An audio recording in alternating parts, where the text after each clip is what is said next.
మా అమ్మ మా నాన్న ఆఫీస్కి పోయినారు, ఆడుకుందాం రమ్మంటే వచ్చారు కదరా. ఏం నవ్వుతున్నావు? ఏం లేదురా. రే ఏమైందో చెప్పరా. ఊరికే ఎవరు నవ్వరు కదా, ఏం జరిగిందో చెప్పు.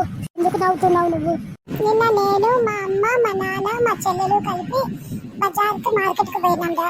అవునా, కాయగూరలు కొనుక్కునేకి పోయినారేమో కదా. అవునరా. అక్కడ ఏం జరిగిందో తెలుసా? ఏం జరిగిందమ్మా? మా అమ్మ మా నాన్న మ్యాండికము బావ మద్దలని నీకు తెలియదు కదా. అవును తెలీదు, ఇప్పుడు ఎప్పుడు చెప్పలేదులే.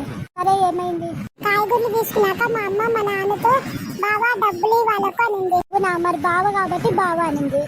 అట్లా పిలిచినందుకు కాయగూరలు అమ్మేట ఆమె మా అమ్మతో చూసి మా నాన్న పక్క చూసి, ఏం మీ మద్దలు వెంటేసుకొని వచ్చినారా కాయగూరలు కొనేకి అనింది.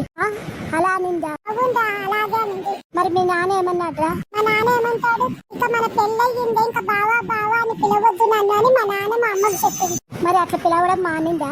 సరే బావా పిలవనులని మా అమ్మ మా నాన్నకి చెప్పింది. మరి మళ్ళీ బావానే చెప్పింది. అవును, మళ్ళీ బావా బావానే పిలుస్తుంది. మరి బావ కాబట్టి బావానే పిలిపి ఎట్లా మర్చిపోతుంది?